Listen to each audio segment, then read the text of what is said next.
hari ini adalah malam terakhir tahun 2024, yaitu tanggal 31 Desember. Dan ini adalah momen kita untuk merefleksikan diri dan juga momen kita memiliki rasa syukur dan juga harapan. Bapak-bapak, bagi para profesional dan juga para pimpinan perusahaan, inilah waktunya Bapak dan Ibu bertanya dalam hati Bapak dan Ibu, apa yang Bapak Ibu telah capai? Dan apakah saya bisa perbaiki? Dan bagaimana saya mempertanyakan diri untuk tahun 2025 ini? Saudara-saudara, di video ini kita akan membahas prinsip yang sering diabaikan namun sangat transformatif, yaitu adalah berserah. Bukan tanda kelemahan, tapi berserah ini adalah strategi untuk meraih kesuksesan yang berkelanjutan. Bersama ini, kita akan belajar dari tokoh yang bernama Sundar Pichai, yaitu adalah seorang CEO Google, dan bagaimana kita memahami sikap berserah yang dapat membuka pintu menuju peluang baru di tahun yang akan datang, yaitu tahun 2025.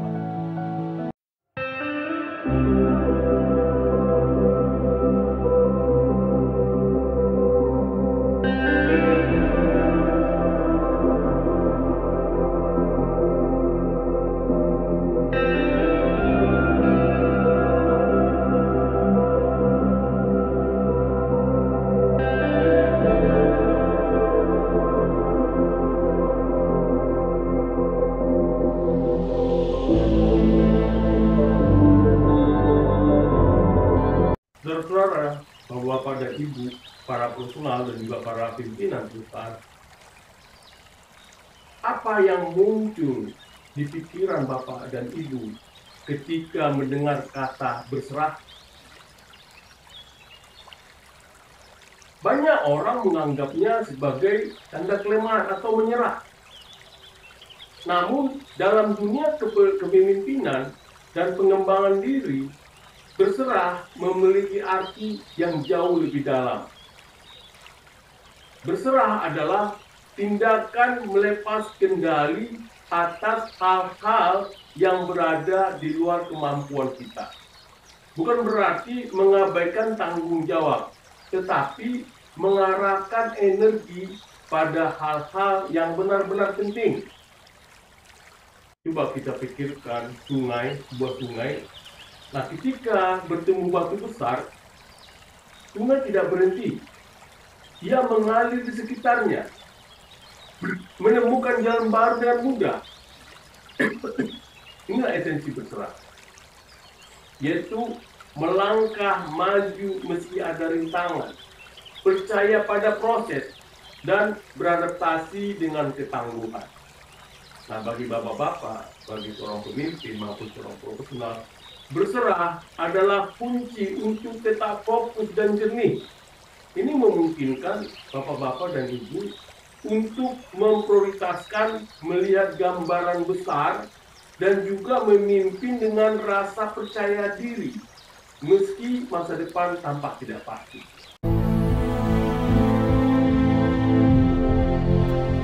Let me tell you a little bit about my personal journey to Silicon Valley from India 22 years ago. Growing up in India, like many of you, I got my first telephone when I was 12. In my case, it turned out to be a rotary phone, so it wasn't that great for selfies, but I still loved to call my friends, play with it, and sometimes take it apart.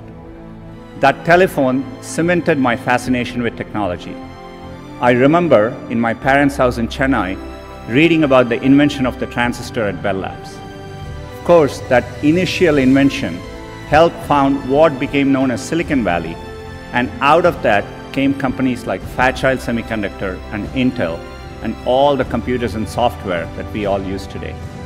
You can draw a direct line from that invention to the technology that powers your Twitter feed, or your WeChat messages today. A lot of times when I was younger, people would say, this person didn't get into this college or something, and that's the end of the road. I mean, life is so different from that. And so I think it's important to, keep your hopes, keep your dreams, and try to follow them. And I think most of how life plays out is up to you, not up to what happens outside of you. And I think it's important to keep that in mind and take the long-term view. I still vividly remember as a teenager jumping onto a crowded train at Chennai and traveling for 24 hours to attend my school at IIT Kharagpur. And that opportunity changed the course of my life. You want to aim high enough that you fail, a few times. I think that's the natural part of the process. In fact, Larry used to say, if you work on really difficult things, you're better off because you have no competition. Others aren't working on that difficult a problem. And even if you fail, you end up doing something great in the process. I think, working the real world, I would say, it is important to be well-rounded. It's important to, try different things, take some risks. I would encourage people to, follow their passions a little bit more, to follow set lanes throughout your career. Getting into an elite institution doesn't guarantee success. It matters a lot, but it doesn't guarantee success. And I think it's important to keep that perspective in life. And life is a long road, and so you want to take it at the right pace and enjoy what you're doing. I know how much hard work it takes to pursue your dream of building a business. The long hours, time away from family, the ideas are brilliant that just don't seem to catch on. I remember reading about that and thinking, it's the idea that matters. It didn't matter where you come from or what your background is.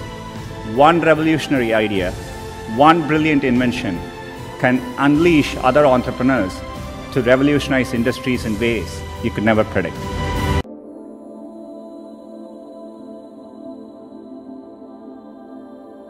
Saudara-saudara yang terkasih, bahwa kita bisa melihat dari di sebuah video ini mengenai Sundar Pichai yang berbicara di suatu conference, dan juga dia bagaimana dengan kepercayaan diri dan juga berfokus pada pembangunan jangka panjang dan juga berserah. Nah, perjalanan kepemimpinan Sundar Pichai adalah contoh nyata tentang berserah strategis. Bapak-bapak dan ibu juga sebagai seorang pimpinan perusahaan, bahwa Sundar Pichai sebagai CEO di Google, ia telah menghadapi tantangan besar seperti ketidakpastian ekonomi, perubahan teknologi, dan juga tekanan untuk terus berinovasi. Tetapi kita perjalanannya waktu, kita lihat Sundar tidak mencoba mengendalikan segalanya. Sebaliknya, ia fokus pada tujuan jangka panjang dan mempercayai timnya untuk memberikan hasil terbaik. Nah, salah satu contoh terbaiknya adalah saat Google mengalihkan fokus strategis mereka ke kecerdasan buatan atau artificial intelligence atau AI.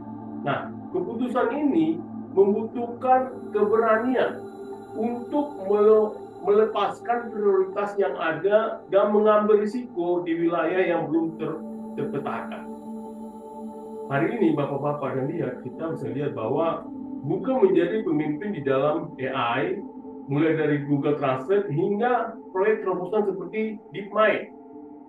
Keberhasilan ini bukan hasil dari kontrol berlebihan, melainkan dari kepercayaan, adaptasi, dan keyakinan pada visi besar.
Nah, sekarang kita bisa melihat bahwa bagaimana pemimpin harus belajar berserah. Seorang pemimpin seringkali terasa seperti berjalan di atas tali. Tenggat waktu, tanggung jawab, dan ekspektasi yang tinggi tidak menjadi beban berat. Namun, ada satu kenyataan yang sering dilupakan, yaitu adalah kontrol adalah ilusi. Nah, semakin Anda mencoba mengendalikan segalanya, semakin sulit untuk tumbuh. Kenapa? Yaitu karena kontrol berasal dari ketakutan. Seperti contohnya takut gagal, takut pada ketidakpastian, dan takut untuk melepaskan. Nah, bagaimana kita menghadapi di tahun 2025 ini yang tidak penuh dengan ketidakpastian ini? Nah, bapak-bapak dan ibu adalah bapak-bapak sebaiknya berserah.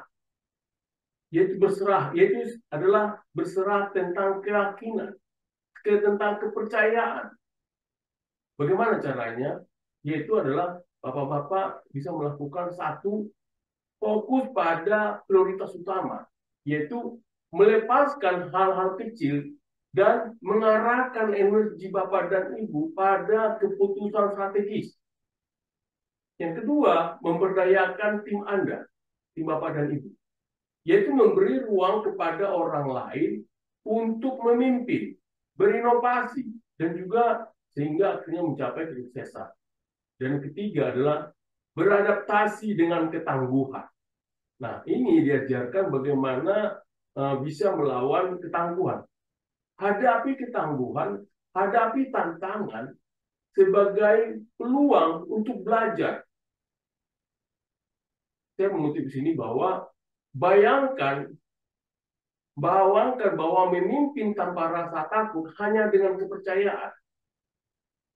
Apa saja kemungkinan baru yang bisa Bapak Ibu ciptakan? Di sini artinya bahwa ketika rasa takut itu muncul, maka kepercayaan akan hilang. Tapi Bapak-Bapak dan Ibu akan selalu berserah.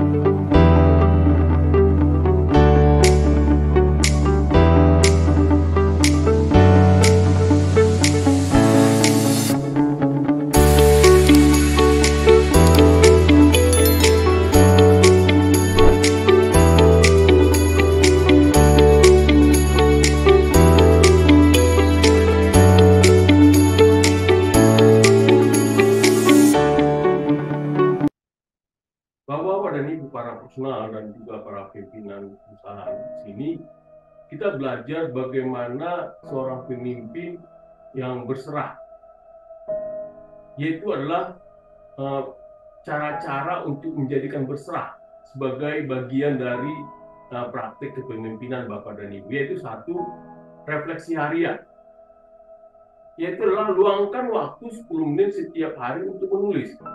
Apa yang membebani pikiran Bapak dan Ibu? Apa yang bisa Bapak dan Ibu lepaskan? Nah, kebiasaan ini membantu menjernihkan pikiran dan menciptakan fokus. Yang kedua, definisikan tujuan Bapak dan Ibu. Yaitu adalah tanyakan pada diri sendiri. Mengapa saya memimpin? Apa visi jangka panjang saya? Nah, kejelasan tujuan ini membantu Bapak dan Ibu tetap tenang meski menghadapi tantangan. Yang ketiga, delegasikan dengan kepercayaan. Yaitu tinjau daftar tugas Bapak dan Ibu. Dan Bapak Ibu bertanyakan, siapa di tim saya yang bisa mengambil hal ini? Nah, kemudian delegasikan. Delegasi yang baik membangun kepercayaan dan menciptakan peluang bagi orang lain untuk berkembang. Dan keempat adalah latih kesadaran diri. Yaitu adalah langkah ini merupakan luangkan waktu Bapak dan Ibu 5-10 menit untuk bermeditasi atau merenung. Nah, praktik ini memperkuat kemampuan Bapak dan Ibu untuk tetap hadir dan mengurangi dorongan untuk mengendalikan segalanya. Dan kelima adalah terima ketidakpastian. Ini diajarkan bahwa tidak semua keputusan akan langsung sukses, Namun setiap tantangan adalah kesempatan untuk belajar, kesempatan untuk berkembang, dan juga kesempatan untuk berinovasi.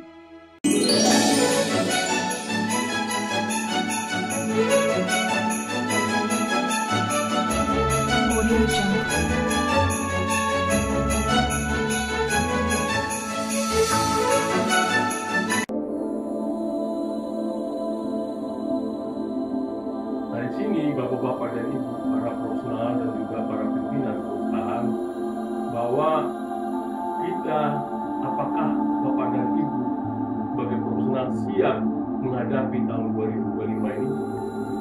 Nah, saat kita bersiap menyambut tahun 2025, tanyakan pada diri sendiri, apa yang ingin saya capai? Pemimpin seperti apa yang ingin saya menjalankan? Pemimpin seperti apa saya nantinya pada tahun 2025 ini? Nah, buatlah daftar-daftar dan solusi panjang dan fokuslah pada 3 hal ini, yaitu adalah 1, pertumbuhan pribadi, yaitu bangun kebiasaan untuk meningkatkan kesejahteraan mental dan juga emosional Bapak dan Ibu. 2, berdayakan tim, yaitu adalah ciptakan budaya kepercayaan, ciptakan budaya kolaborasi, dan juga ciptakan budaya inovasi. Dan ketiga adalah visi besar.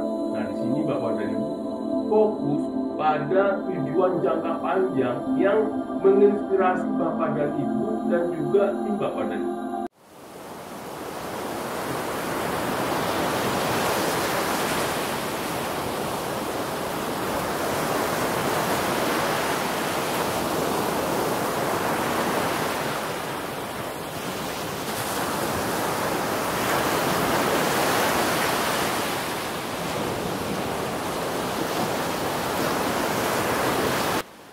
Bapak-bapak, para pimpinan dan juga para profesional di sini, kita tahu bahwa pemimpin terbaik tidak diukur dari seberapa banyak mereka mengendalikan, tetapi dari seberapa besar keberanian mereka untuk percaya. Nah, saat Bapak-bapak dan Ibu menutup Bapak tahun 2024 ini, coba Bapak-bapak dan Ibu renungkan apa yang telah Bapak dan Ibu pelajari. Lepaskan apa yang tidak lagi bermanfaat dan percayalah pada kemampuan Bapak dan Ibu untuk menghadapi ketidakpastian. Selamat tahun baru. Mari jadikan tahun 2025 ini sebagai tahun penuh tujuan, tahun penuh kepercayaan, dan juga tahun penuh transformasi. Pada Bapak dan Ibu, para profesional dan juga para pimpinan perusahaan, terima kasih telah bersama kami dari tahun 2024 hingga di akhir tahun ini yang sudah mengikuti channel kami. Semoga Bapak-bapak dan Ibu bisa pesan-pesan ini menginspirasi Bapak dan Ibu. Dan juga silakan Bapak dan Ibu jangan lupa menyukai, membuat like atau share, atau juga bisa subscribe supaya Bapak dan Ibu bisa juga teman-teman lainnya dapat menerima atau mendapatkan inspirasi dari hal ini. Bapak dan Ibu, mari kita buat tahun 2025 menjadi tahun yang luar biasa. Stay profesional.